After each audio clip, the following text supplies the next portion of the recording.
Podcast hosts Gabe and Leo discuss topics that directly and indirectly affect the LGBTQ plus community. Their generation gap has them seeing the world through very different points of view. They fight, they argue, they laugh, and they get off topic. But they make sense. Most of the time. Are you ready for this episode of Let's Talk Trans? Well, let's get started.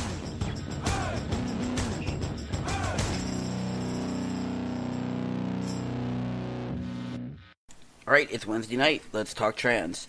I'm your host, Gabriel. Ta-da! Okay, anyway, sorry. A little too much happy today. So, today was a busy day here in the Gabe and Leo household because Kai graduated from high school today. Da-da-da-da! Yay! Oh, where's all my happy? I can do my happy. Kai graduating. Leo can't get mad at me. I played the button. Okay, anyway, I'm sorry. I'll stop. See? Okay. So, anyway, Kai graduated, and it had gotten rained out. It was supposed to be last night. I'm getting slapped for pushing the button, I think. I threw a spoon at you. You threw a spoon. Leo threw a spoon at me because I played a special effects button. So, and then the dog got mad at me. So the thing was that it was supposed to be last night. It got rained out. Happened tonight. So that was cool. And it was actually, like I said, it was a fabulous, fabulous event. We had a lot of fun with it, and everybody really enjoyed it. So it was cool. You know, and that was that. So, anyway, but tonight, what we're going to talk about is something that's been a hot topic the last couple of days, and that is the NASCAR tweet and the Major League Baseball Tampa Bay snafu for their Pride Month thing. All right, so in case you didn't know about either or, because some people don't follow sports, I just happen to like sports. But I think everybody's kind of aware of the whole Major League Baseball thing. So what happened was the Tampa Bay Marlins had a kind of like a little starburst patch on their uniforms for Pride Night. And there were a few players who opted not to wear it.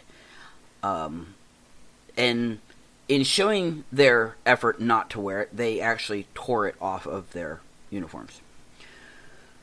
And they cited religious reasons. They cited faith. So be it. Okay, they chose faith. That's fine by me. But there was, of course, a huge uprising. You know, and it was on both sides. I mean, don't get me wrong. It wasn't like everyone's like, "Ooh, yeah, it's Pride Month, yeah, sport." You know, no. There were people on both sides who agreed and people who disagreed. You know, and it comes down to, I guess it kind of comes down to your perspective of faith. But like I said, that's neither here nor there. We're not going to get into a religious topic because, no. But what we are going to talk about is representation of the LGBTQ plus community in professional and semi-professional sports, because, like I said, this happened with the Marlins, where these players refused to not show support because they said that they supported them. They just did not want to show that they approved of something that their faith says was not okay to approve of. And to some, that's like, I guess for some people, support is all or nothing. And, you know, I kind of get that, I guess. It's like you can't support people some of the time, and you can't support some people some of the time. Or it's either you kind of do or you don't, I guess. And the other thing that is that NASCAR posted a tweet the other day that stated that they celebrate the LGBTQ plus community. They acknowledge that recent actions have not aligned with the NASCAR's mission to be a welcoming welcoming sport for all. We remain steadfast in our commitment to create a more inclusive environment in our workplace, at the racetrack, and in the stands. Now, the thing was, and then there was this really nice logo that they did with it, with the support flag, and they did the checkered flag with the pride colors.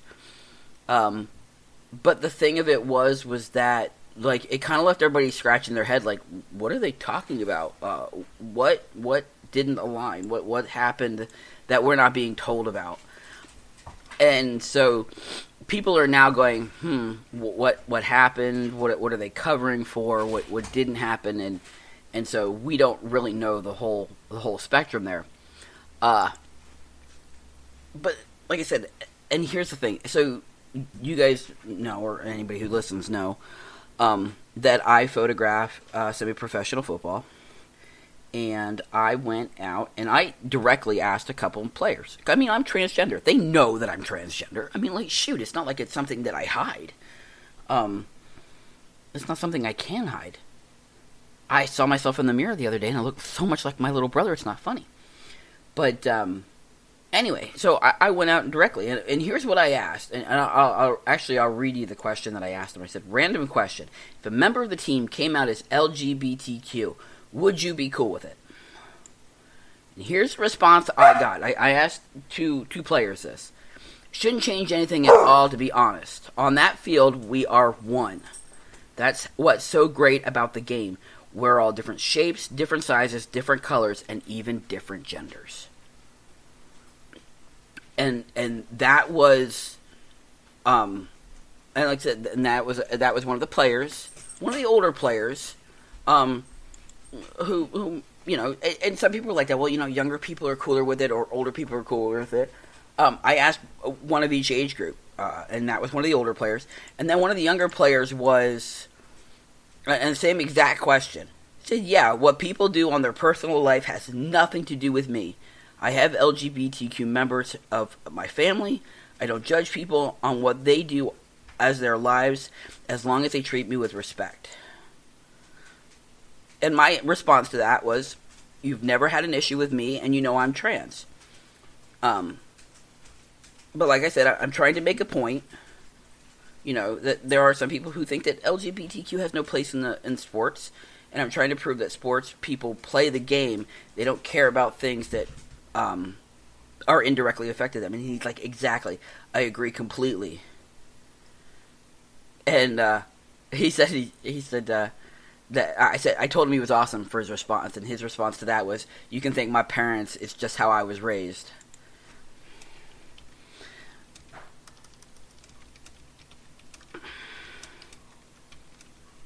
So I'm just shooting him back a quick message on that one. I apologize for the silence there, but so you see, the thing of it is that, I mean, like, I get it.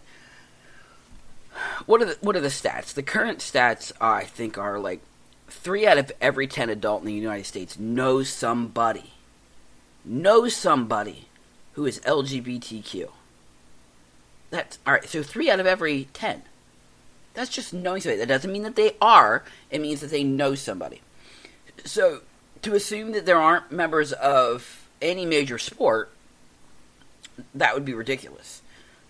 There are, again, excuse me, there are members of the LGBTQ community who are basketball players, wrestlers, Olympians, boxers, MMA, NASCAR drivers. You could just, I mean, like, you know what I mean? They play baseball, they play football, they play basketball. And we're not talking, like, new. I mean, like, we're not talking, like, this is something new and it's a trend or whatever have you. The one member that comes to mind is Glenn Lawrence Burke. He played for the Dodgers and the Oaklands back in the 70s. Okay? And he was he was a homosexual. He was gay. Did people know it? I don't know if people knew back then. But the fact of the matter was, you know, he was open about it later on. And so the thing is that at that point, you know, either nobody knew or nobody had an issue with it. But like I said, I mean, like, You, it's hard to explain. They're transgender individuals are. We're not all right. For one, we're not going away. I don't care what anybody says. It's not like it's a fly-by-night thing. We're not. Transgender people are here to stay. LGBTQ is here to stay. And the sooner people realize that, the sooner that they can move on from it. But again, that's just me. So, like I said, Insider. If you go to insider.com, 23 professional athletes who identify as LGBTQ+. You could pick one. I mean, you know what I mean? There's, like I said, there's soccer players, tennis players, Billie Jean King. Sorry, I got an itchy eye. The allergies are absolutely horrible. We all know Michael Sam. He was the first openly gay man that got drafted by the NFL. That was back in 2014. He was drafted by the Rams. I don't remember if he stayed in the team. No, he was let go in 2015. So he either didn't make the cut or just wasn't there. But Ryan Russell, openly bisexual in the NFL. You know what I mean? And he plays for the Buccaneers. Or I should say played for the Buccaneers. He played for Dallas and the Buccaneers. I'm not going to go there. There's a Dallas joke to be made there, and I'm not going to do it because it's not appropriate right now. I'm just saying. There's a Dallas joke to be made there for those of you who are not Dallas fans. All right? I think what I'm trying to say, and again, there's soccer players and there's tennis players, and you can go on and on and on and on. Jason Collins in the NBA. There's members of the WNBA. There's professional boxers. I'm gonna mess this one up. Leo, yeah. Come help me with my Spanish. I'm gonna say, see, it looks like it's Patricia, but it's got an O at the end. Patrico. Patrico Manuel. I can pronounce Manuel. I think that's Patrico. Okay, came out as transgender as a professional boxer. And that was in the 2000s.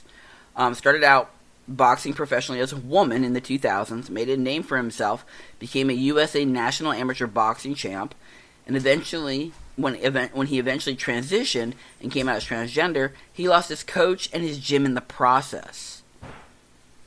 And this is one of those things that I just don't understand. It's like people are cool with you until they're faced with something like they didn't know. You know what I mean? I need a shoe. You need a shoe? I got a spider. Oh, Leo found a spider. Leo doesn't like spiders. I need to kill it. Weirdo. Yeah. Weird kid. But you know what I mean? I mean, like, and this is true as in sports. It's true in fire companies. I hate to say it. I think it's true in every aspect of life. But the thing of it is that when you're a closet, when you're LGBTQ and you're in the closet, people are cool with you.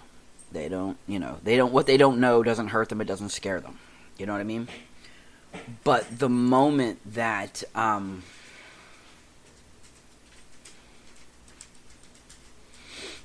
but like I said, but the moment that they learn that you're something other than what they thought you were, all of a sudden, and this isn't everybody, but there are people. It's, I don't know, it's mortifying, or it's dirty, or you're inhuman, or something to that effect. A friend of mine in another fire company came out as transgender, had been hiding it for a year. And everybody was cool with him. He didn't care. He was a good, outstanding, member of the team. As far as everybody was concerned, he was cool. And then he came out as transgender, and suddenly, he was getting the the crappy details. He was being made to roll hose, which is something, juniors do. He was, he'd wash the trucks and somebody would come and throw mud on them. You know what I mean? I mean, like, members were quitting because they didn't want to work with a transgender. Well, it wasn't a transgender. It was, they didn't want to work with a person that they knew to be transgender. They didn't care when they didn't know. But, it was like cooties or something. I don't know. Like I said, I don't understand it because I don't know. I guess maybe because I was raised not to understand it. I was raised to accept people as they are. But I guess that's just, like I said, I guess that's just me, and I just truly don't understand. But like I said, the thing about this is that these athletes are not going away, and whatever happened with NASCAR, that's NASCAR. The Major League Baseball, again, those players have that right. Do I think that they should have torn or ripped them off? No, I think that was probably a poor display. If that's how it went down, that's what I heard in the news. You know how the media is. Could they have simply said, "Hey, look, we are not going to wear that. I refuse to wear that," or they could have gone one further and covered it up with tape? There's a number of things that they could have chosen to do that would have been respectful without being disrespectful. Like I said, I get it. You're absolutely right. It's your religious right. It's your religious choice.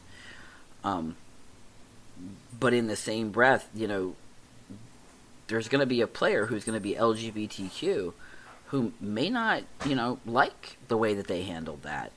And, oops, a ball gets dropped. Or, oops, a lineman doesn't block for somebody. I mean, you know what I mean? I mean, like, we see that stuff all the time. Somebody doesn't like what somebody says in the huddle, and, oops, the line just didn't block somebody, and they go plowing through, and a quarterback gets nailed. A ball gets missed, or a ball gets dropped, or something happens. I mean, like, somebody gets cut off in a race. Somebody gets thrown into a wall in a race. Somebody doesn't block a guard. Somebody commits a foul. You know what I mean. You know what I'm saying.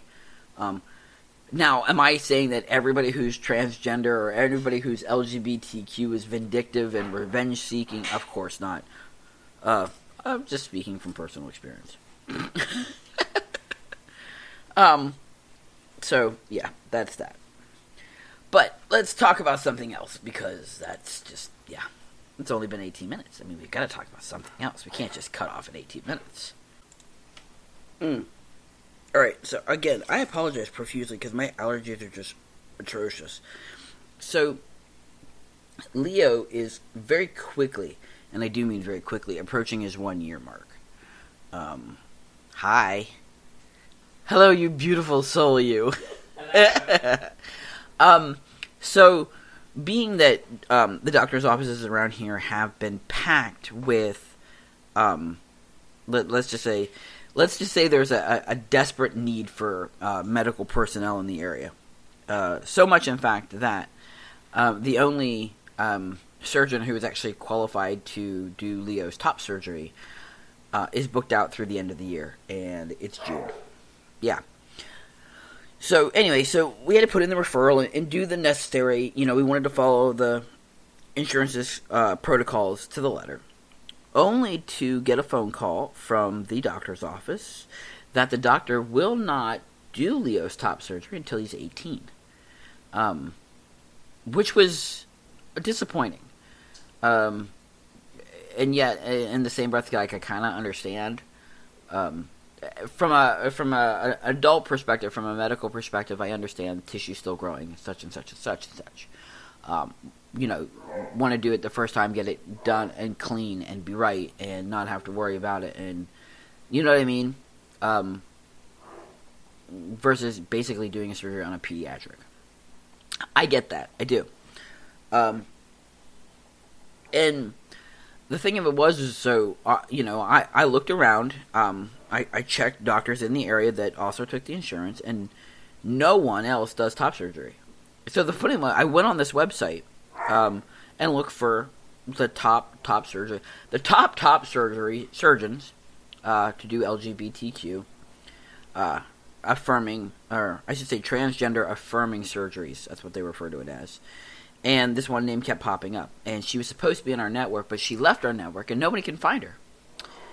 It's utterly insane.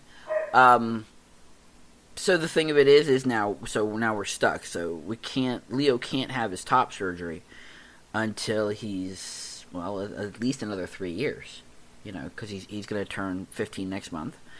But that's, you know what I mean? Like, that messes with the psyche, something horrible. I can only fathom, because like I know my year marker is coming up in November. Now, being that this doctor is already booked out through next year, I already know I'm not going to get to see him in November or December. So next month or later this month, I have an appointment with my primary, and I will get the referral, and we'll at least get on the wait list for a consultation. So will it happen sometime next year? Yeah, probably. But the thing of it is that I'm one of those parents. My kids come first. With the exception of some of my health, my kids have always come first. I think most parents are that way. This is going to be a new territory, because for this one thing, Leo can't come first. I'm going to go first, and it's really, really weird. And it's bothersome in a sense, because like I said, last month it was the transphobic doctor who tried to tell him that he didn't know what he wanted, and now we're dealing with, the fact that he can't have top surgery until he's 18 because a doctor said so. The alternative is, technically there is an alternative. Technically we can try and find a top surgeon in the state, out of network, petition the insurance company. It is a process. We can do it, assuming that we can find somebody to do it. But if you guys have, I don't know if anybody's had top surgery as a pediatric. I think 17 is about as young as I've actually heard it being done. But if anybody has heard or knows, please shoot us a message, or find us on Twitter, find us on Facebook. Reach out to us, give us some info. We'd love to have it. In the meantime, we just keep, pressing on and pressing on. I am having the worst time with my intermuscular injections. I am bruising myself like there's no tomorrow. It's kind of insane. I had no problem when it was subcutaneous. Now that it's intermuscular, it's messing with me. I don't know what the issue is. But anyway. So, it's summer. And that means that we are now officially back into swimsuit season. Transgender swimsuits have always been an issue. So, I don't know what Leo will wear, but we'll find out, I guess. Probably just his shorts and his tank top. I don't know what I'm going to wear. I don't know. I'm not looking forward to it. But anyway, so what are your thoughts on top surgery, especially pediatrics? What are your thoughts? I would love to know what your opinions are on this. And I got to look it up, right? So let's look up at top surgery. Transgender pediatrics. Pediatrics. Look at that. For minors. All right, wait. The estimated top surgery time side from consultation to surgery for minors is usually between 4 and 2 to 3 months. I'm assuming 4 weeks. Staying positive during the insurance approval process is very helpful, and meetings with a trained mental health, gender-specific counselor. Yes. Okay.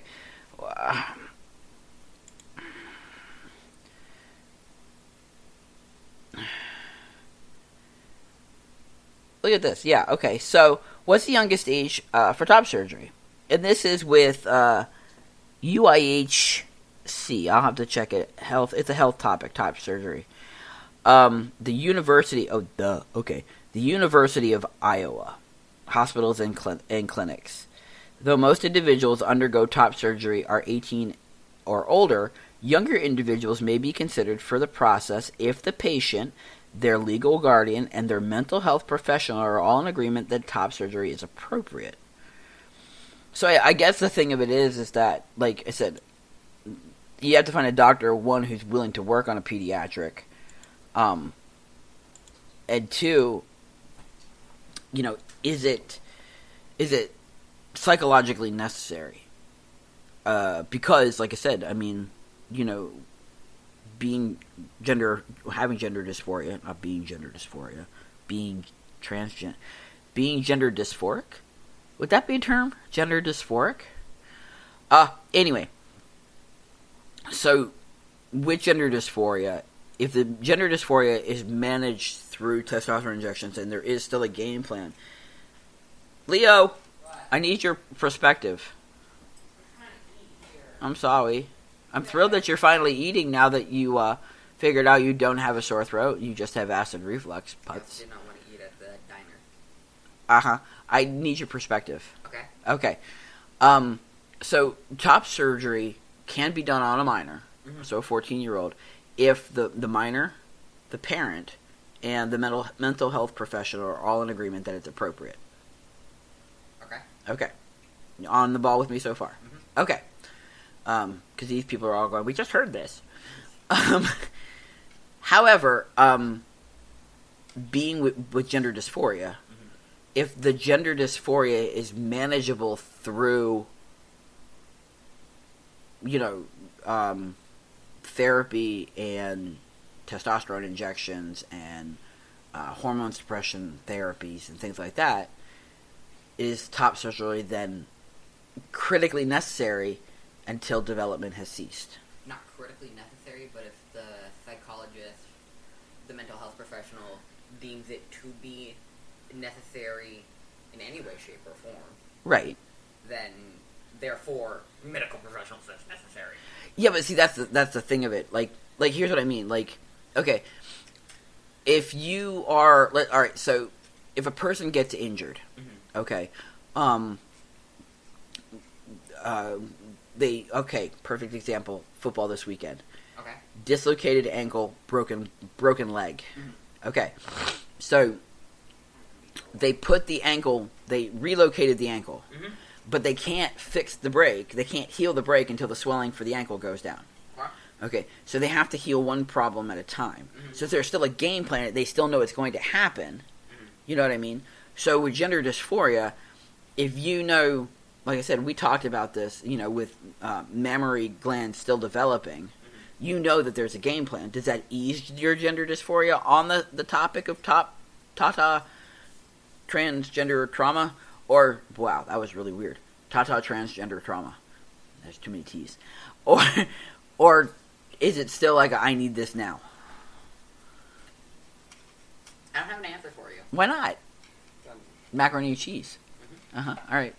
Be that way. You don't get a minor answer. I don't get minor answers? No. Is that because of the triple T's? No, the macaroni and cheese is too good. Oh, the macaroni and cheese is too good. Well, that's what happens when you make it, I guess. Yeah, because I make it better than you. Remember, you said that. I'm just lazy sometimes. You know what? No, yeah, right. I am now free. I do not have to make macaroni and cheese ever again. But you still do have to make ramen. Because you make ramen very good. I do make good ramen. Okay, fair enough. Alright, so anyway. So Leah's not able to help. Because macaroni and cheese got in the way. I mean, but... But honestly, you know what I mean? Then it must be on a case-by-case... It has to be on a case-by-case basis. Like I said, because, with Leo... Yeah, even the dog agrees. With Leo, knowing that there's a game plan and knowing that sometimes that calms him down. Additionally, Leo's... I'm going to out you here, buddy. I apologize. Leo's tatas are small. Comparatively speaking. So, they may not play as big a factor because of their size. I know that they still do play a factor, but again, whereas I'm looking forward to it because they're just... Yeah, anyway. So, anyway. Again, I want to hear your perspectives. I would love to know your perspectives on the sports thing, how you feel about, the LGBTQ community playing sports, because again, this goes beyond just Major League. There are people who say we should have our own Olympics. There are people who say we should have our own teams in schools. I don't think there's enough of us to have teams in schools, but you know what I mean? So that we're not interfering with the other kids. But if that's going to be the case, if we're going to have our own sports, if we have to have our own teams in high schools, I think we should have our own scholarships. I think we should just have, if that's what sports are going to do, I think that's how that should work. I want. If we're going to exclude transgender children in sports, then I think we're going to exclude other people from, I don't know, scholarships. If my kid can't play on a regular team for a regular scholarship, then I'm just going to make a transgender scholarship. I love the idea. Yes, the dog does too. I think that's what we need to do. Won't you agree? Say yes. Say yes. Oh, I threw it. Artist won't talk to me now. You say please. I quit. Okay. Anyway, I'm trying to get the dog to say please or yes, and she won't talk to me. So, all right. Anyway, short and sweet and to the point. Kind of, sort of. We went off on the Tata rant, but that's okay. I really, really, really want to let everybody know, and I hope you guys all tell her. Whether you shout it in post or you hunt her down. Tell Kai congratulations on graduating high school. She has 65 days of summer, and then she's off to college for welding school. Which means that I have 65 more days of putting up with a teenager who doesn't listen to me, and then I get some liberty. Liberty, there's a military terminology. All right.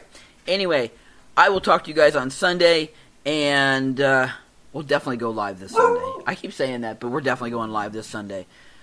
Stay tuned, and remember that you need to be true to you, enjoy your Pride Month, and show your pride. Let your freak flag fly. I think I can say that. Leo, can I say that? He's ignoring me. Oh well. What else is new? Peace.